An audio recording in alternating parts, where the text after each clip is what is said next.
Football ইতিহাসের অন্যতম সফল লেফট ব্যাক ব্রাজিলিয়ান কিংবদন্তি মার্সেলো বুটজোড়া তুলে রাখার ঘোষণা দিয়েছেন। সামাজিক যোগাযোগ মাধ্যমে এক আবেগঘন ভিডিওতে ৩৬ বছর বয়সী তারকা আনুষ্ঠানিকভাবে ফুটবল থেকে অবসরের ঘোষণা দিয়েছেন। ভিডিওতে মার্সেলো বলেন, খেলোয়াড় হিসেবে আমার গল্পটা এখানেই শেষ, কিন্তু ফুটবলকে আমার দেবার মতো এখন অনেক কিছু রয়েছে।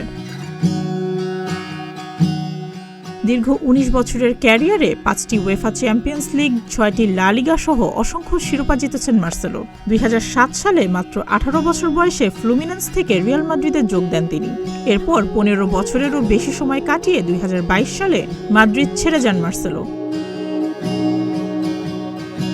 রিয়াল মাদ্রিদের ইতিহাসে সবচেয়ে বেশি ট্রফি জেতা খেলোয়াড়দের একজন মার্সেলো। ক্রিস্টিয়ানো রোনালদোর সঙ্গে বা প্রান্তে দারুণ জুটি গড়েছিলেন মার্সেলো।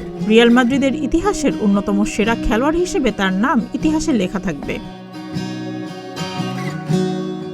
২০২২ সালে রিয়ালের হয়ে চ্যাম্পিয়ন্স লিগ জেতার পর স্পেন ছেড়ে কিছুদিন গ্রিসের ক্লাব অলিম্পিয়াকোসে খেলেন মার্সেলো। এরপর ব্রাজিলে ফিরে ২০২৩ সালে ফ্লুমিনেন্সের হয়ে জেতেন কোপা লিবেরতাদোরেসের শিরোপা। ২০২৪ সালে গ্রেমিওর বিপক্ষে ম্যাচের সময় ফ্লুমিনেন্স কোচ মানো মেনেজেসের সঙ্গে তর্কের পর ক্লাব ছাড়েন তিনি।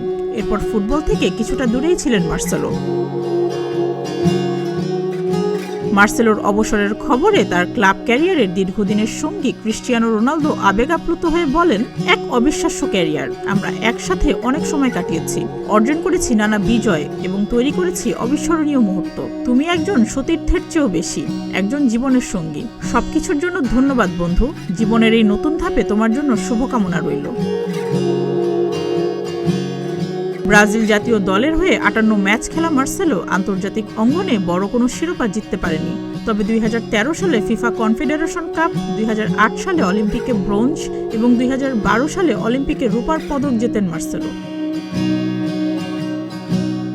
মার্সেলোকে ঘিরে মাঠের গতি প্রতিপক্ষকে বোকা বানানো হয়তো আর দেখা যাবে না, কিন্তু মার্সেলোর নাম ফুটবল ইতিহাসে চিরকাল স্বর্ণাক্ষরে লেখা থাকবে।